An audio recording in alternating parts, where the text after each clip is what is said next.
Hi guys, let's discuss current affairs. Today's first questions on new submarine India's got.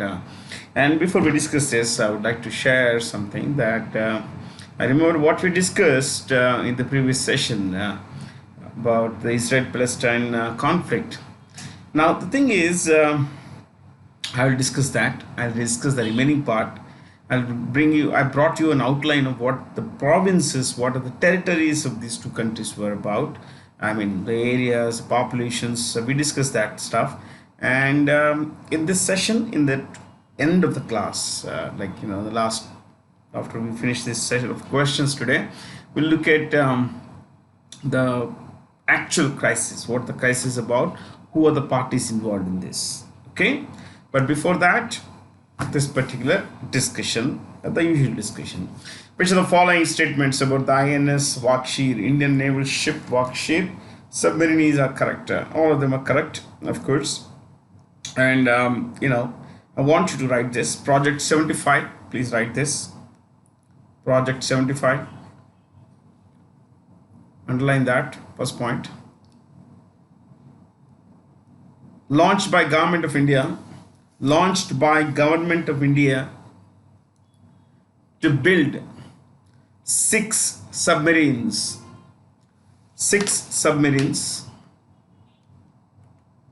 with help from France at a cost of rupees 24,000 crore, at a cost of rupees 24,000 crores. So six submarines each take an average of 4,000 crore rupees. Okay, so a submarine here would cost us some 4,000 crore rupees. Now this was built by this Government of India entity called Majgaon Dock Shipbuilders, and it can do practically everything. Now these are diesel powered submarine. While it's diesel powered submarine, it can do all kinds of functions, like it can attack land based targets, it can hit at submarine launched targets or submarine themselves, and gather intelligence. That is, it can indulge in espionage. How do you pronounce this? Espionage means jasusi karna, spying, espionage. So when you pronounce it, it is nas, like this. Okay. So, right, next point. The names of the six submarines are Kalvari, 1, 2, Khanderi, 3, Karanj, 4, Vela, 5. This is Vakshir. So yeah, Wagir. Fifth one is Wagir. Vagir. Okay. So Kalvari, Khanderi, Karanj, Vela, and Wagir. Of course, in the end we have Vakshir, just been launched. It's going to be around for, it's going to run sea trials for the next 2 years.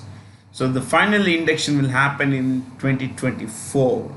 Okay, so we got a good number of submarines, but the plan is to build a few more. In fact, I think another 25 will come in basically in the next few years, because we are surrounded by enemy countries like Pakistan. And second part, of course, is that we have a long coastline, 15,000 kilometers. India's coastline is about 15,200 kilometers, 15,200 kilometers coastline. And of this, mainland coastline, mainland is this is mainland. Okay, this is called mainland coastline because this is part of the main continent of Asia. Okay, now this is mainland coastline. We have a mainland coastline of 5,700 kilometers. Now coming to the overall, you know, coastline, we have two island union territories. One is Andaman Nicobar Islands, the other is Lakshadweep. Okay. Now, if you look at this, the total comes to about 15,200 kilometers. So we have a huge. Hey! I think I goofed up. The mainland coastline is 7,500. I am so sorry, guys. 7,500 kilometers is about 7516. Take 75. 7,500 kilometers coastline, mainland coastline. The rest comes from the island territories. So India has a total coastline is of a little over 15,200 kilometers, and that's a long coastline. Okay, and this is the Indian Ocean. The Chinese submarines frequent this particular part of the world, which is like where we need to keep an eye on enemy movements. So India is looking at building a new blue navy, blue navy, blue water navy or blue sea navy. So we want to have a very powerful navy. By the way, who is the head of the Indian Navy? Hari Kumar. Patrick. Patrick Achi is the new Prime Minister of Ivory Coast. In this context, which of the following statements about Ivory Coast are correct? It should be Prime Minister with the M capital. Okay. This is Ivory Coast. Okay. Now, Ivory Coast is today called Côte d'Ivoire. This is basically French. Okay. Now, this is a country that was ruled by France for a long time, my friends. In fact, most of the countries here have been ruled by France. Most of the countries. So France, while in India had a very small presence in terms of controlling Puducherry, elsewhere in the world it had it had a large number of territories. Like in Africa, they ruled large parts of Africa. They also ruled Indochina. When we say Indochina, I'll just sorry guys. These places like Cambodia, Laos, Vietnam and all. Okay. So you have, my hand is not moving, I don't know, suddenly. So this is, let's say, okay, Myanmar, Thailand,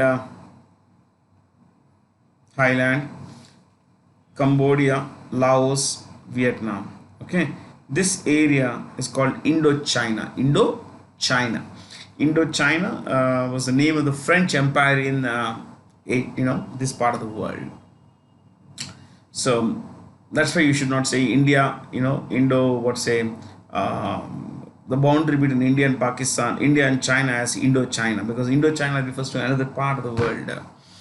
Anyway, this is Côte d'Ivoire, and I want you to write just one major thing about Ivory Coast, that it's the world's largest producer and exporter of cocoa, or cocoa you can say.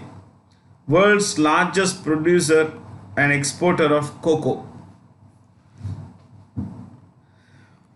38% of global production.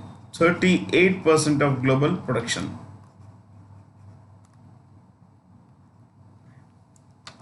Of global production. Okay. Now, while you see this, what's mentioned here, Yamoussoukro is the capital city is in the center of the country. The largest city in this country is Abidjan. Okay, yeah. So this is called Sub-Saharan Africa, this area. Sub-Saharan Africa. See, in North Africa, if you look at this map carefully, you will find straight lines. Yeah, you see this? Straight, almost straight. Yeah, all this, hardly any division, straight and all that. Now, why do you think there are straight lines? You go further here, you would find Egypt like this. I'm just going to, okay, Egypt, this is the African coast like this. The thing is, why do they have straight line coast, straight line boundaries, and just a second, straight line boundaries and not zigzag boundaries like we have them here? You see, these are zigzag boundaries. You see, this is Togo, the country of Togo, tiny country Togo, Benin here. You have this worm-like creature here. You see this land? This is the country of Gambia. Now, why is it that these places have zigzag boundaries? They are small countries, while in north are pretty large countries with straight line boundaries, more or less straight line boundaries. So the reason lies in the geography of these places and the colonial ambitions of the European powers. Two things I brought in. One, geography, second, colonial ambitions of the European powers. So let me fuse this together and tell you something here. Then when the Europeans first came here in the 16th and 17th centuries, they found that, this is all a desert. When they crossed, the Spanish crossed into this, the French from here crossed into this, they found that these were all desert. This is the Sahara Desert, the world's biggest cold desert. It's little over 85 lakh square kilometers. That would be more than 2.5 times India's area. So one desert, ruled the geography of this place. It kind of defined the geography of this place. So when the Europeans came here, they found that, well, man, there is nothing to fight here for. I mean, there was no idea of hydrocarbons, oil, energy, and all that. So what they did was this. The European powers said, let's not fight over this patch of land, this huge tract of land. We'll do one thing. We'll sit around a table, take a map of Africa as they had known in those days, undivided Africa. And what they did was they drew lines. Okay, they said that Morocco will go to, some parts will go to Britain, some parts will go to France. Then Algeria will go to France. Libya will go to Italy. This is Italy, Upar. Okay, and then you have Egypt, which would go to Britain.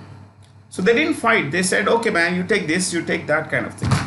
They divided the territories. Now something more happened here. Competition, heated up between the European powers, and they were always on the lookout for colonies all over. I mean, wherever they could put their hands on, they tried to grab as much territory as they could. But of course, in North Africa, they didn't really fight much. But a lot of countries in Europe abolished slavery. They abolished slavery. Like Britain abolished slavery in 1806. But Britain had colonies all over the world. Okay. So did a lot of other countries, European countries. And they had experienced industrial revolution where they needed raw material, that could be processed into finished goods. So one, finished goods would require markets. Two, they would require raw materials for their industrial units. So the Europeans now set out. North Africa they didn't fight over, but when they came to this part here, they said, man, this is what we require. We require two things here. Okay, the lands here have two things we require. One, we require people who would work as work for us in distant places or in the fields, on the agriculture fields and all. And second reason was that they needed raw materials like iron ore, minerals, other kinds of minerals, copper, zinc and all that. So what they did was this. They came here and they fought among themselves. They fought fiercely, extraordinarily fiercely. There were massive fights, and whatever land, whatever territory they could grab, they drew boundaries around it. That's why, ladies and gentlemen, these areas have zigzag boundaries. So whatever they could put their hands on, they drew boundaries over them. That's why they are zigzag boundaries. Okay, because there was a fight over the land here. Because land is key to two things. One, the people inside, living in it and living on it, and two, the resources in it. So that's how it is. So the Europeans fought for the land and the resources, basically. That's why zigzag boundaries.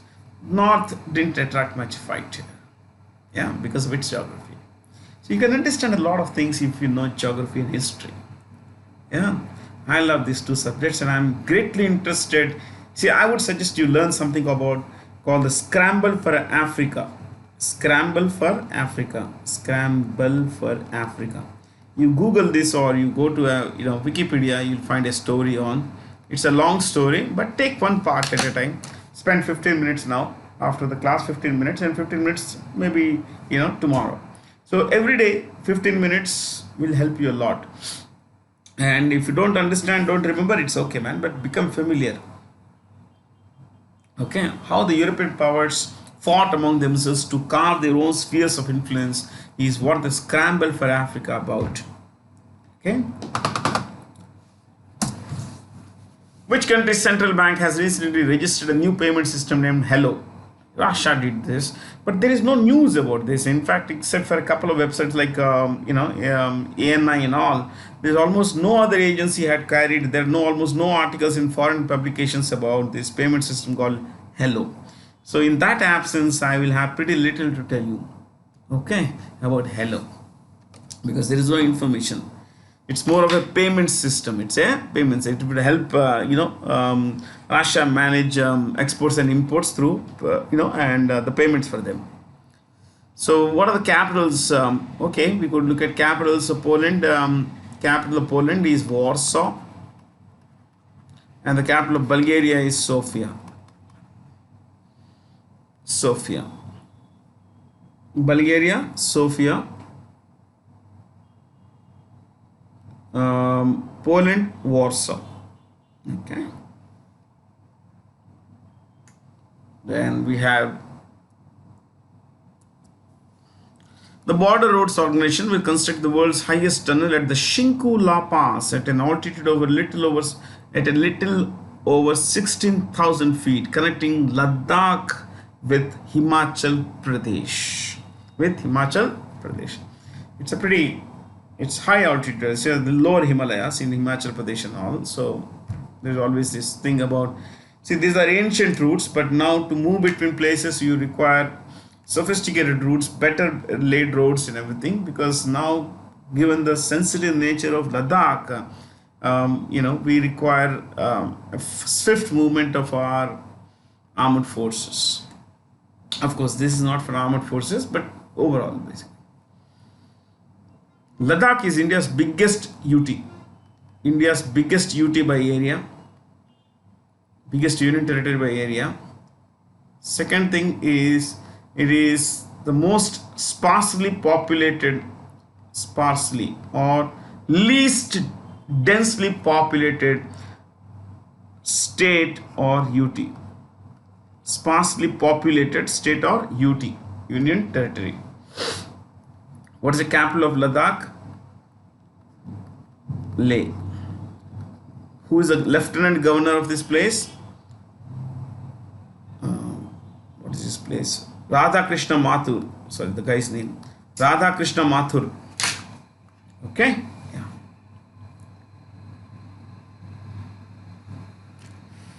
Jammu and Kashmir, lieutenant governor is Manoj Sinha.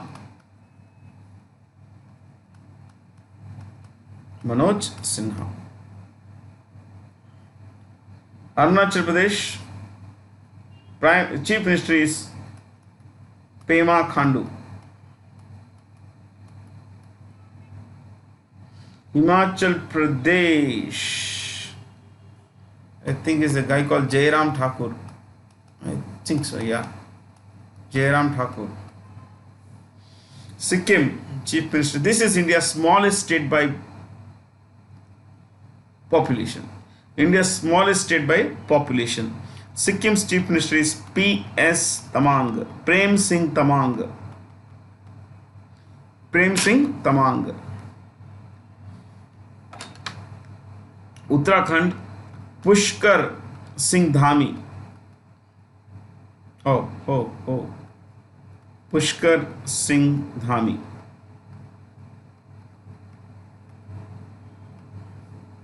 Okay, Pushkar Singh Dhami. This guy lost election in the recent assembly elections, but he's been made CM again.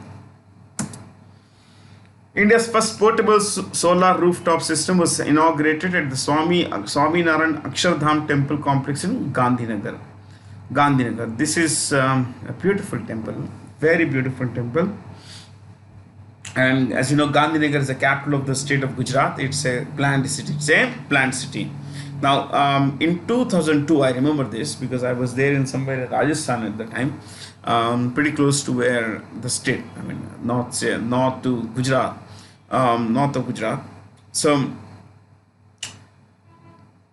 There was this terror attack in 2002, which led to the deaths of 33 people here. 33 people were shot dead by two terrorists, Islamist terrorists sponsored by Pakistan. Yeah, I think they belong to Hizbul Mujahideen.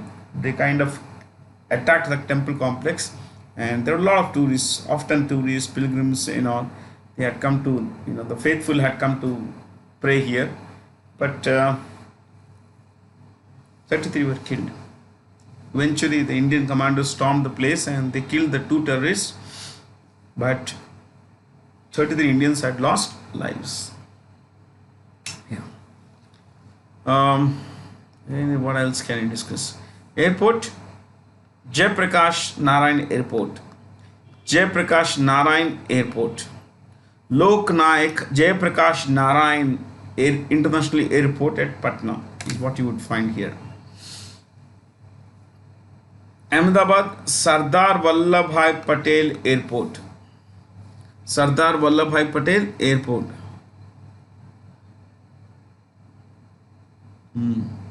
Varanasi, not much actually. Pune, it's a military airport, so they don't have a name for it. But they are looking at building an airport for Pune also. Which country will host the Street Child Cricket World Cup in 2022 that will see 22 teams participating from 16 countries? 16 countries. What kinds of countries? Apart from these usual suspects, you will have countries like Bolivia. Can you believe that? Bolivia in South America,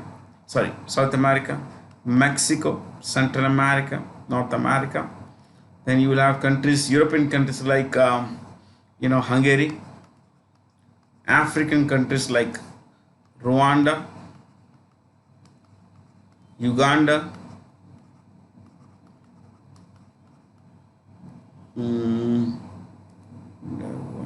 there's one more place here, आसपास में, Burundi, yes, Burundi. Oh, plenty of countries. Yeah, in fact, I think Mauritius will also come.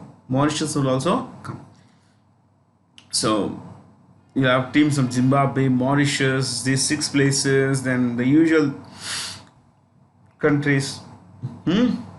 All this will come. The street children will come and play cricket. I think there will be about 6 teams from India also. Here in choice 5, you have a mention of West Indies. So, what is the West Indies? See, the West Indies is a group of islands with most of which are independent countries. There is no country called West Indies. So story goes like this. And before I tell you the story, you look at the word Caribbean here. Okay. Caribbean comes from 2 separate words. Carib. Carib is an ethnic group. ETH ethnic. An ethnic group is a group of people who have more or less a common culture, a common way of life. Okay, they may speak a similar language, they may or may not, but generally they speak. Okay, so it's an ethnic group which, is local to here. It's called the Carib ethnic group. Look at the last 3 letters, EAN. That's a Greek suffix. EAN in the end of a word means a water body. Caribbean is the sea here, Caribbean Sea, it's there. Yeah. Now, they all are independent countries. You see this Antigua and Barbuda, Haiti, Cuba, all are independent countries. But why did the name West Indies come? See, in 1492, Christopher Columbus set sail from Spain. Though he was an Italian, he set sail from Spain because the Italian kings refused to sponsor his travels, his voyages to discover western route to India, okay, and Japan. But the Spanish king said, okay, I'll fund it, but 2 things: wherever you go, you will carry the flag of our country, our empire, and 2, you will have to carry, like the church said, the church also jumped in, the Roman Catholic Church, and the church said, apart from listening to what the Spanish Empire had said, the Spanish Emperor had said that you'll have to carry their flag, you also have to carry the flag of the Roman Catholic Church. So spread the gospel. Tell people that they have to accept Christianity. Only then there could be they could attain salvation. So for them that would be a path of salvation. Moksha, delivering from sins and all that. Now the thing is this. Christopher Columbus came here in 1492, and the first time he came here, Bahamas. He came here. He thought he had reached India, so he called these places Indy. Okay. He came back here 4 times. First. So he came 4 times. Later, it was realized that he had not reached India, since the Spanish Italian word for India is Indi, and he had reached places west of India. He called these places West Indies. West of India. That's it. That's how the name comes. This group of islands, in those days, there is no separate countries here. I'm talking of 1452. So he came here. He thought he had reached India. He called the local place Indi, and the locals were called Indians. But then, on his subsequent voyages and later, others also found that he had not reached India. So, this area came to be called West Indies because it was west of India. Okay. I just wanted to share with you this particular thing. Nothing more than that. So, lot of things to learn, my friends. Lot of things. This is the US. This is the US. Okay. On 22nd April, the Earth Day is celebrated annually to sensitize people to protect the environment, restore damaged ecosystems, and live a more sustained life. The theme for this year is Earth Day is celebrated on 22nd April. In the previous class, we looked at some important days in April after April 20th. Okay, so I'll not spend time now on this. Which institution or ministry prepared a draft battery swapping policy to support the adoption of battery swapping, mainly in electric scooters and 3-wheeler electric rickshaw? So Niti Aayog came up with this policy, and as you know, Niti is National Institution for Transforming India. National Institution for Transforming India. Okay, you could write this. Chairperson, Prime Minister. Chairperson, Prime Minister. It's ex officio, so we don't need to write the name of the Prime Minister. Whoever is the Prime Minister automatically becomes the chairperson of Niti Aayog. So it's an ex officio position. Okay. Next, TERI, the Energy and Research Institute, Reserve Bank of India. Okay. Ministry of Commerce and Industry. This is headed by Ashwini Vaishnaw. Ashwini Vaishnaw. Ashwini Vaishnaw.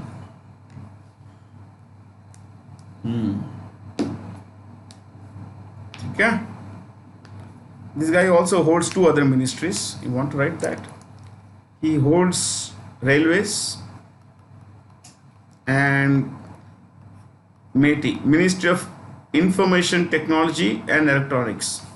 Ministry of Electronics and Information Technology. Ministry of Electronics and Information Technology. Okay. I think in the previous class I had mentioned Finance Commission, but anyway, you write this. Underline that first point. Governed by Article 280 of Constitution of India. Article 280 of the Constitution of India.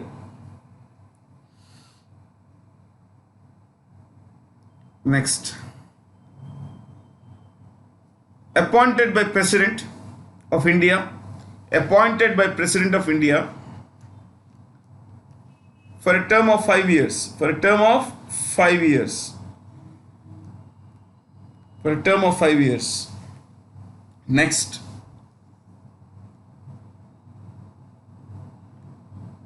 main function is to make recommendations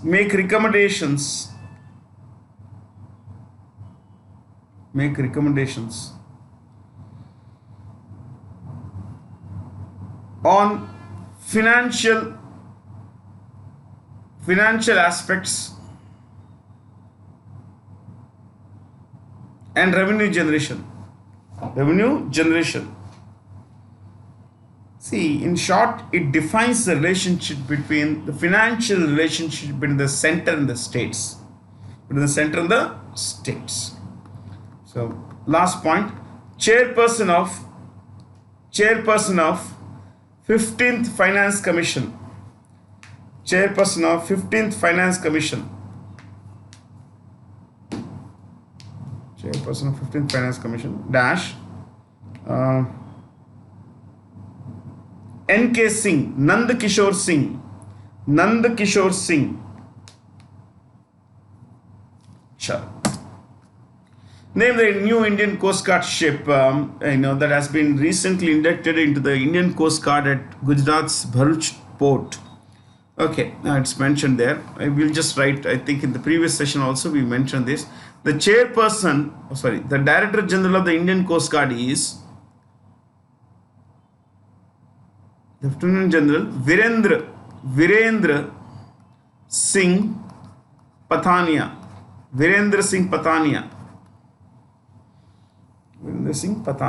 Yes.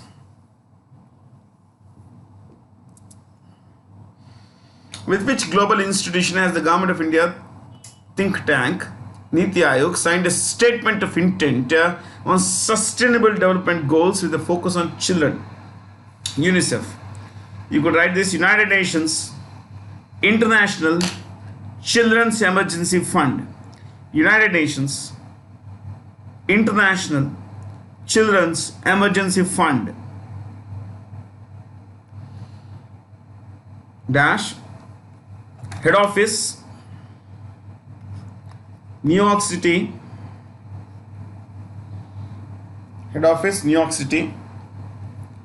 executive director, new person, Catherine Russell,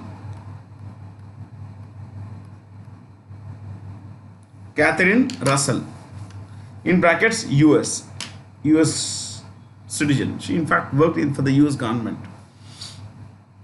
Okay, we can just write the names of the guys who run these organizations, not just about it. We'll write first two. UNHCR, United Nations High Commissioner for Refugees. United Nations High Commissioner for Refugees. Filippo Grandi.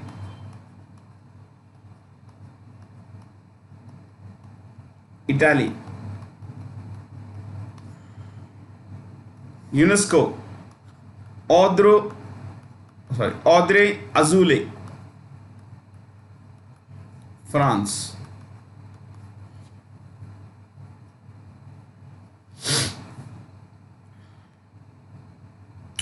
The International Labour Organization is going to have a new Director General, and his name is Gilbert Humbo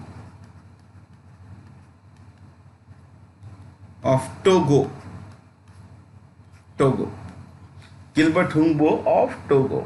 Yeah. The Global Ayush Investment and Innovation Summit 2022 was organized by the Ayush Ministry to seek investments into the sector. Organized in Gandhinagar. Okay, I want you to write this. Ayush, full form, Ayurveda,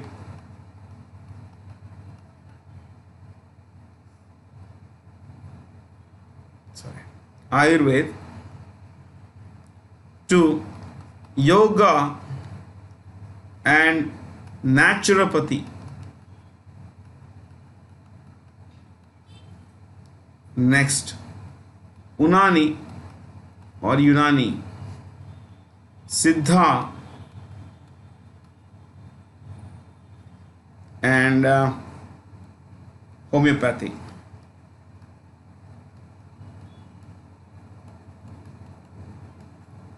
Homeopathy. So Ayurveda, these are alternate systems of medicine. Allopathy is the English medicine. Alternate systems, traditional methods. Ayurveda, yoga and naturopathy, Unani, Siddha, and homeopathy. Okay. And do you know who is who is the minister of Union Minister of Ayush? It is Sarbanand Sonowal, ex-chief minister of Assam. Sarbanand Sonowal.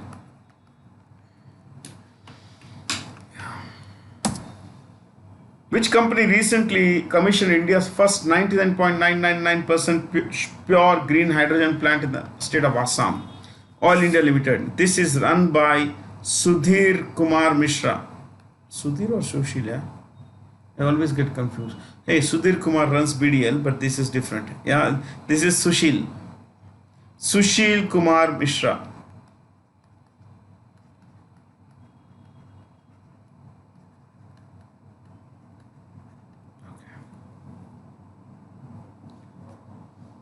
Adani Group chairperson. See, Adani Group has a lot of companies. Adani Gas, Adani Transmission, what is that? Adani Enterprises, which owns airports and all these things.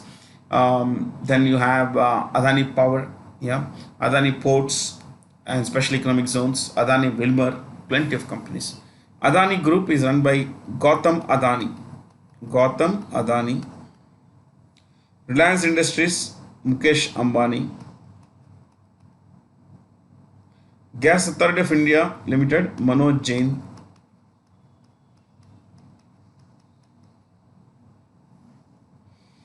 Oil and Natural Gas Corporation, Subhash Kumar. Subhash Kumar. Subhash Kumar. NPCI, which is National Payments Corporation of India. You could write the full form. National Payments Corporation of India. NPCI. NPCI International Payments, the international arm of NPCI, recently partnered with Mashreq Bank's NeoPay to roll out the UPI Unified Payments Interface in the UAE, United Arab Emirates. United Arab Emirates. So, sorry. We'll write the capitals: Abu Dhabi,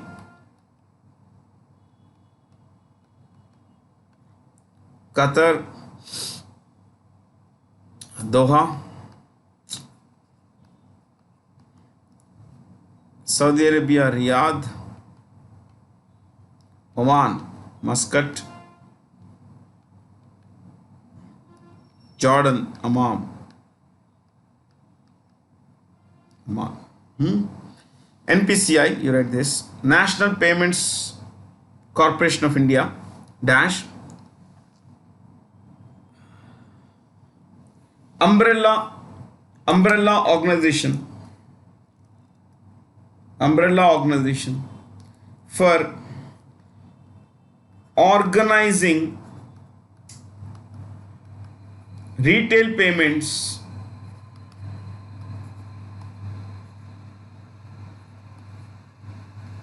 and settlement systems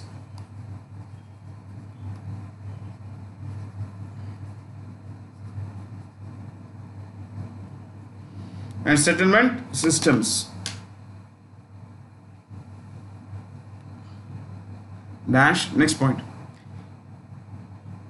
owned by 10 core promoters 10 core promoters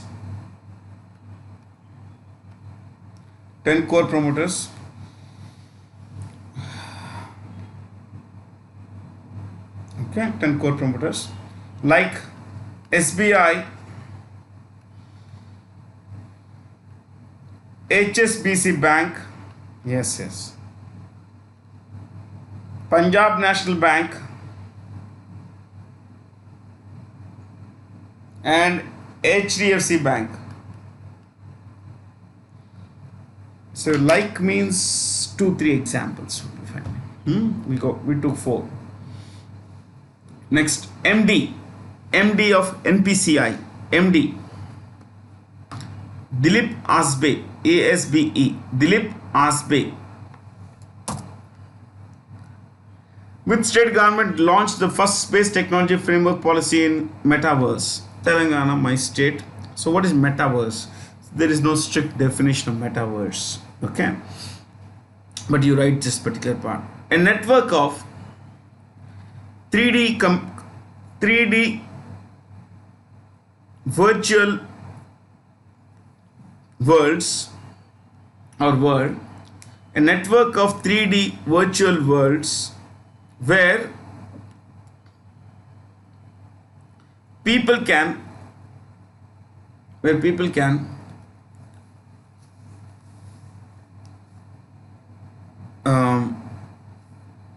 interact, where people can interact, comma, do business, and forge and build connections, build social connections through their virtual avatars.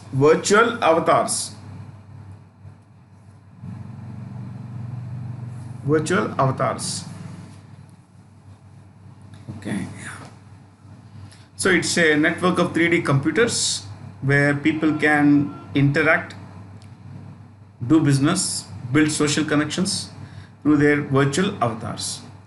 So it's like, we have our virtual avatar, we have icons and all that, so we actually will exist there. So there is a certain person there who looks like Bharat C. Jain, sits there and talks with you. Okay, so it's more of a, what we say, virtual reality. Yeah. The Indian Coast Guard, I think we discussed, no, this is a different question. Kicked off the 8th edition, the 2-day national level pollution response exercise named NatPolRex. Okay, national level pollution response exercise, 8th edition on 19th April 2022 off the Mormugao harbor in Goa. This is the major port. India has 12 major ports, 6 on the west and 6 on the east coast. Okay, so if you look at west coast of India, I'll just stick to west only. Okay, there is Kandla port is today called Pandit Deen Dayal Upadhyaya port. Then Mumbai has 2 ports. One is JNPT, Jawaharlal Nehru Port Trust. The other is called Mumbai Port Trust.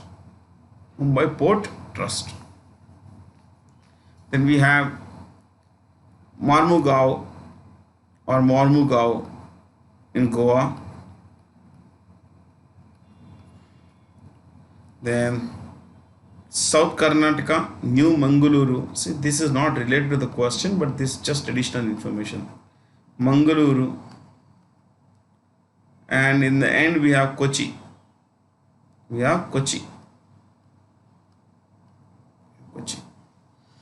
Okay, so 6 ports on the west and 6 on the east. Maybe in the next class we'll discuss east ports. Okay, east coast.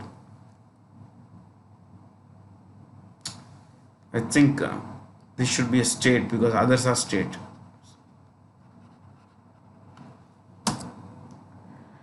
Jose, that's how you pronounce. J is her. Jose Ramos Horta recently won the Timor-Leste presidential elections. Timor-Leste is here. This, you see this in red here. This is Timor-Leste. This color you see here, this is all Indonesia. Okay, so Timor-Leste was first ruled by Portugal till 1975. Portugal 1975. Okay, 75 they gave independence, but Indonesia attacked it, and Indonesia said this is our territory. From 1975 to 1999, Indonesia ruled this place brutally. Yeah. They kind of destroyed the lives of millions, destroyed the lives of thousands of East Timorese. Yeah. So the colonial master first was Portugal from the 16th century to 1975, and later it was occupied by Indonesia. Okay, this is the capital of Timor-Leste, Dili, and this is the president. This is the president. Yes. I'll just tell you capital because it's capitals. Huh? Naypyidaw. This is Naypyidaw. Okay, यहाँ पे है नहीं ये रहा. This is Naypyidaw. Myanmar. Hanoi. You see this here? Hanoi. What is this country? Vietnam.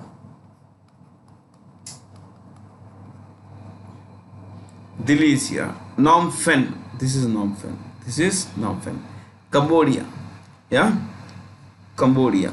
So, hey, a while ago, yeah, my difficult map skills didn't really help. But this is Indochina. You see this here? Yeah, this was Indochina Empire, ruled by France. Ruled by France. Phnom Penh. And then Bandar Seri Begawan. This is Bandar Seri Begawan. Bandar is an Arabic word for a port, P-O-R-T. And this is Brunei, the capital of Brunei, the kingdom of Brunei. Here there is a Raja here called, a Sultan called Muda Hassan al Wadullah Bolkiah. Yeah, don't worry about the name. Sultan Bolkiah is fine. The National Civil Services Day is observed every year on 21st April, which marks the historic address given by Sardar Vallabhbhai Patel in 1947 at the All India Administrative Service Training College at Metcalfe House in Delhi. Metcalfe House is now part of DRDO. I remember this because in 2001, I was chosen among 64 people in India to participate in the BBC World Mastermind India Championship, Quiz Championship. You know, the shoot took place at Metcalfe House. That's how I remember it. Nothing else. So that was 2001. Boy, it's been a long time, man.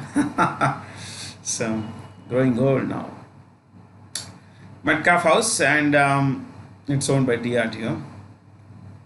Who are these guys, yeah? Rajendra Prasad was the first president of India. K.M. Munshi, Kannaya Lal Manik Lal Munshi,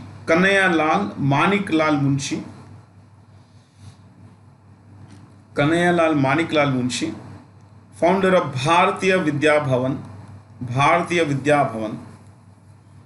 and the other two, you know, the great Bhimrao Ramji Ambedkar, Baba Saheb, affectionately called Baba Saheb, and Jawaharlal Nehru, the first Prime Minister of India. Okay.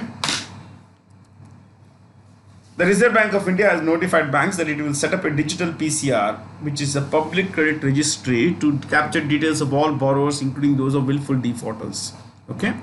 Now, this will have all the details of the loans you have taken from across financial institutions, and since credit ratings are given by different institutions, now there will be more or less similar data, yeah, which will be used for, you know, generating credit rating.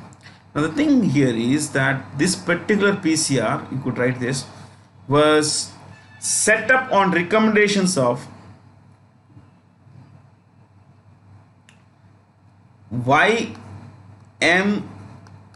Deosthali Committee.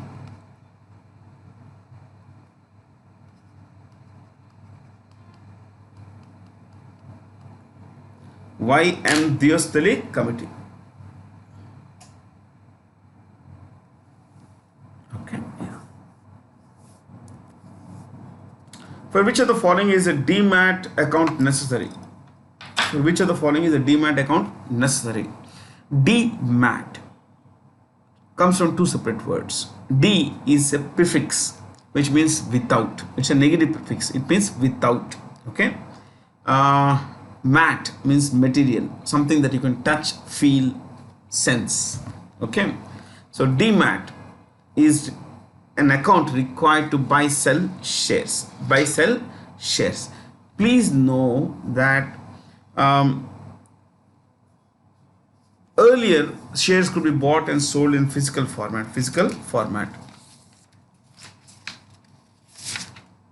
Let's say Reliance Industry shares. So this is a physical form. Okay. But while back in those days there was physical form, today you can't touch, feel your shares. They're all like electronic entries in a demat account. That's about it. Nothing more than that. So maybe I think in the recent past I discussed stock markets, how shares are bought and sold and everything else. So we'll just go there. Who of the following persons has recently been appointed vice chairperson of Niti Aayog? A very new person, has come in. See, we mentioned a while ago that the Niti Aayog's chairperson is the Prime Minister of India ex officio. By virtue of being the Prime Minister of India, she or he also becomes the chief of the Niti Aayog. There is a vice chairperson and there is a CEO. The Niti Aayog's new vice chairperson is Suman Berry, and Amitabh Kant is the CEO. Amitabh Kant, CEO, new vice chairperson. Okay. Suresh Patel, Chief Vigilance Commissioner of India.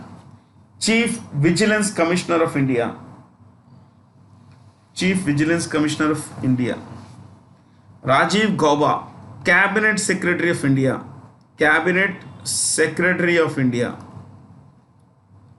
Anup Chandra Pandey, Election Commissioner of India. Along with these two, Election Commissioners of India.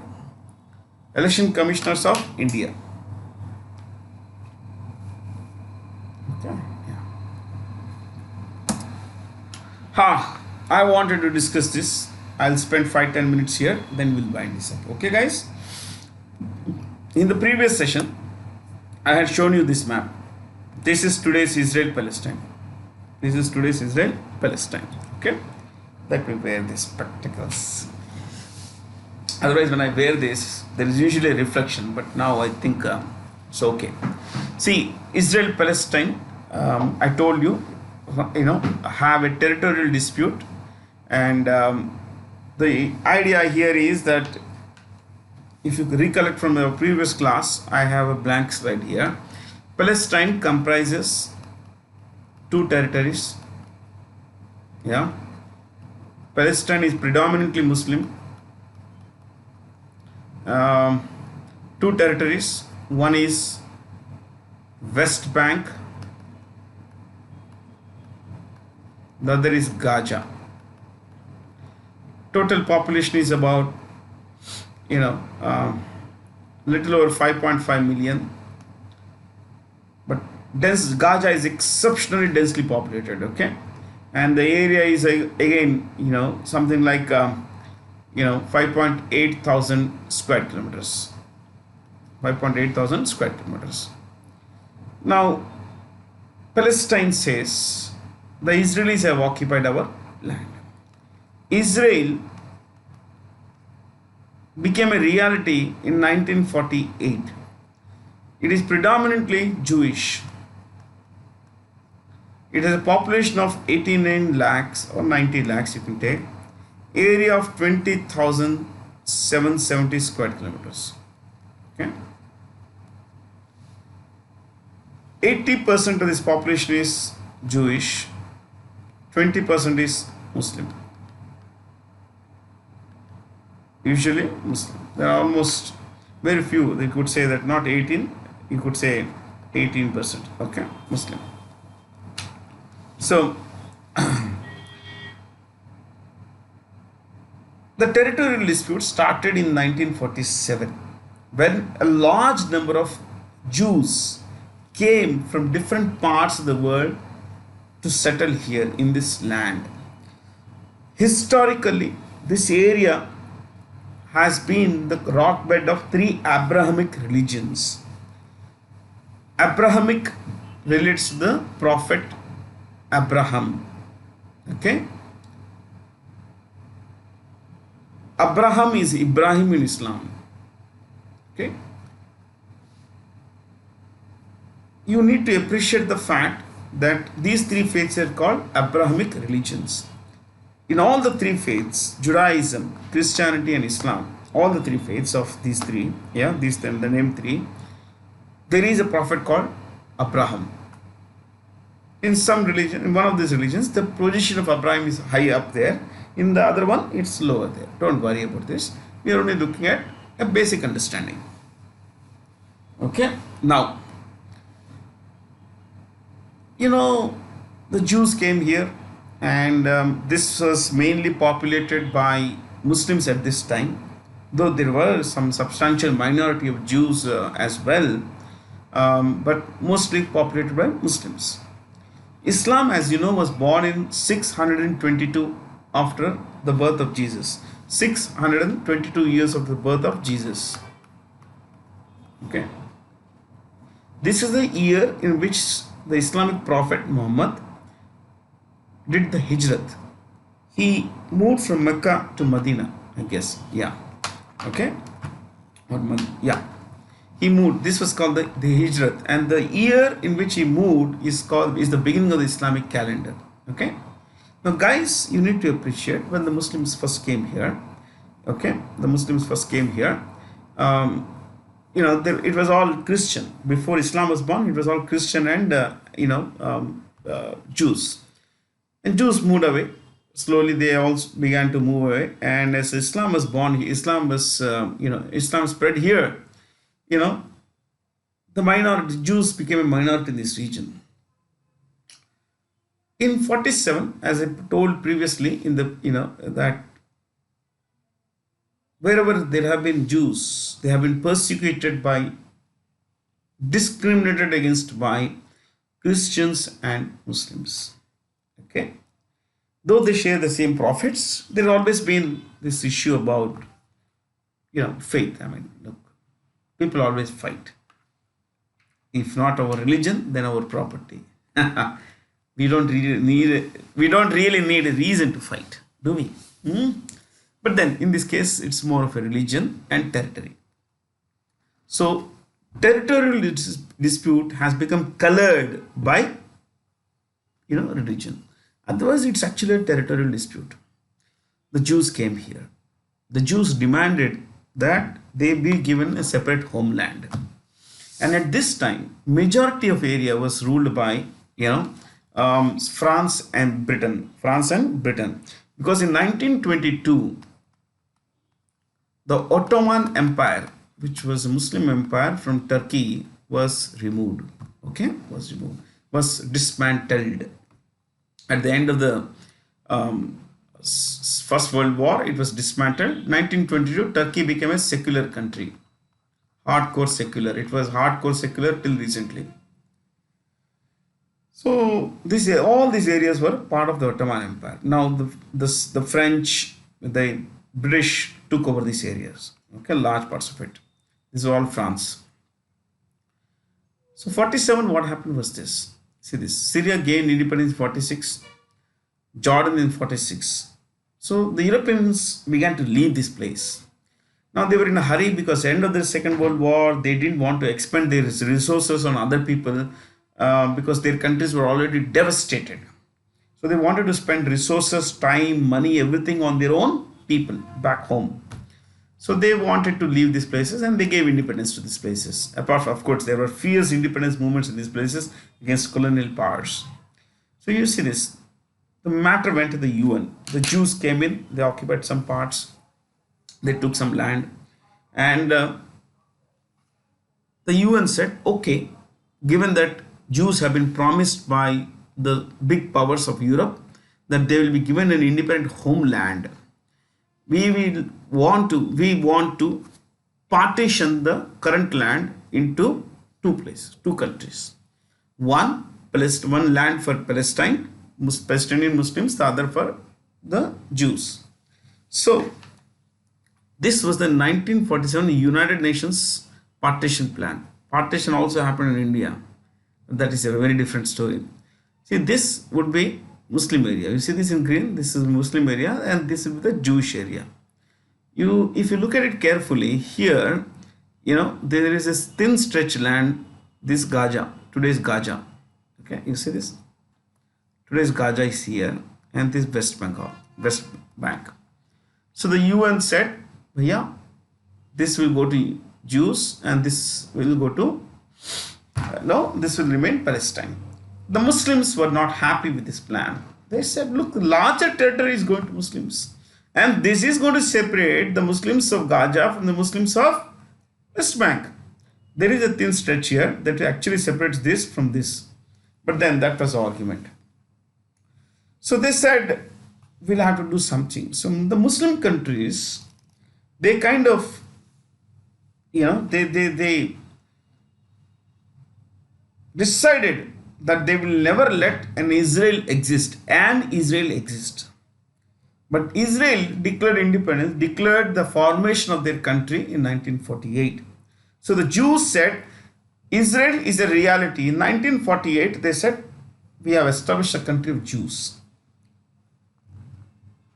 This is the partition plan. The Israelis knew that the Arabs were not happy, the Muslims were not happy with their country's existence, and they would attack. They did attack. All the Muslim countries formed a coalition, attacked. They came from here, here, all sides. And they attacked the Israeli positions. See, June 1948, Arab armies invade. Fair. Within a matter of days, the Israelis gave it back to the Muslims. In the beginning, the Jews received drubbing. They were defeated in small battles. But they came together, made better plans, and then counterattacked. And when after they counterattacked, the Arabs were defeated. The Arab armies were defeated. Not only were the Muslim nations defeated by the new country of Israel, the Palestinian area actually shrank. Because now Israel took more territory of Palestine. Like this. See, this 1947, this was the proposed plan. 1949, after 1949, you see this area and everything. 48 war happened, 49 the armistice, that is the peace deal came. This entire area, which was earlier Palestinian, now went into the hands of Jews. You understand that? Yeah? You see this? Nazareth was Palestine. This was all. You see, I can draw here. This is Palestine. In fact, this is still here. It's all Palestine. Fair? Ye gaya. See the area here. This entire area went. Gaza. This entire. So this entire area was taken over by Israel. So Israel not only defeated the Muslim coalition, Muslim nations coalition, but expanded its territory. And ever since then, this has been Israel. Yes. Yeah. Israel is a tiny country, but it has always been extremely proud of its identity. And they have always invested in two things. But before that, I'll tell you a few more things. Today, West Bank is run by the Palestinian Authority, and this is run by Hamas. Hamas is a terrorist group that has been banned by many countries in the world. Hamas does not recognize the right of the state of Israel to exist. The open goal of Hamas is to destroy the country of Israel. Wipe it off the map of the world and take back all the land that the Jews have occupied. That is what the Hamas says. And in this battle, the Hamas is supported by Iran. Okay, it is supported by Hezbollah, which is a terrorist group now is also a political party in Lebanon, which is north of Israel. So, plus of course Syria. Okay, we'll come back to that. Thank you later. So this is it. Lebanon, यहाँ पे Hezbollah, this Syria, anti-Israel. Okay, and Iran, which is this Jordan. Next to Jordan there is Iraq. East of Jordan is Iraq. East of Iraq is Iran. So Iranian arms come from Iran to Syria, Iran to Iraq, Iraq to Syria, and Syria to Hezbollah, and like this. Okay, you need to understand something here. The majority of Iraqis are Shia Muslims. Syrian president is Shia. Lebanon's Hezbollah terrorist group is Shia. Iran is Shia, the world's largest Shia country. Hamas is Sunni. Sunnis and Shias don't see eye to eye, but they have a common enemy, Israel. So the common enmity has brought them together. Other Muslim countries like Jordan, Egypt, Egypt, Saudi Arabia, Kuwait, UAE, they don't care. They don't really care. Saudi Arabia's biggest rival is Iran. So Iran and Saudi Arabia don't see eye to eye because Saudi Arabia wants the leadership of the Muslim world. It has it. Okay. And Iran wants to challenge. Iran challenges that, and Iran wants to have nuclear weapons. And Saudi Arabia believes that if Iran has nuclear weapons, then it will threaten our existence. And who also feels threatened by Iranians? Israelis. So Israel and Saudi Arabia are together now. It is an open secret. Israelis and the Saudis are together, and the Saudis are doing everything like passing intelligence and everything about the Iranian intentions to Israelis. And Israel itself is home to the world's most efficient spy agency called Mossad, Mossad. Okay, so today things are pretty bad because there is intense violence in this part of the world on a daily basis. Every day Hamas launches attacks into Israel, and Israel intercepts them through its most advanced technology missile interceptors like Iron Dome. They also come up with a new laser based interceptor of missiles and unmanned aerial vehicles and everything else. Israel is not a tiny country. It's tiny only in size, but intentions will extremely powerful. I'll tell you one more thing. That was not the only war that the Israelis and the Arabs fought. In 1967, there was a 6-day war. 1967, there was a 6-day war. Okay. In this 6-day war, is there a map here? No. Yeah. In the 6-day war, let me clear this. You will understand things much better. Okay. 1967, 6-day war. The Arab coalition had decided, the Muslim coalition had decided to attack Israel. But then the Israeli intelligence got this news much in advance. One day before the Muslim coalition was to attack Israel, Israel launched a preemptive strike. And in those days, the most powerful Muslim country was Egypt. In the single attack, in a single attack against Israeli Air Force, the against Egyptian Air Force, the Israeli Air Force destroyed 70% of you know Egyptian Air Force. 70% of Egyptian Air Force was destroyed by the Israelis in one day before the actual war was to start. Okay, but then the war started, and in the next 6 days, not only did the Israelis defeat all the Arab coalition, the entire Muslim coalition, it also occupied a large part of Muslim lands. In fact, this is called Sinai Peninsula. You can see Sinai. This Sinai Peninsula was occupied by Israel. This entire territory. Ye pura Israel. Israel occupied this. Not only it occupied this, you see this here, this stretch here, this stretch.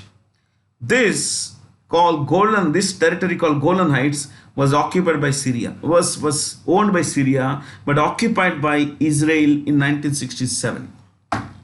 So Egypt and Syria lost territory to Israel in 1967 war. Later, Israel gave back the Sinai Peninsula after Egypt announced renunciation of its hostile policy towards Israel and said we will have a friendly relationship. Then Israel said, "Chalo, take it back." Okay, but you should not help our enemies, and that's why even today Egypt does not help the Hamas terrorists and all these guys in from Gaza.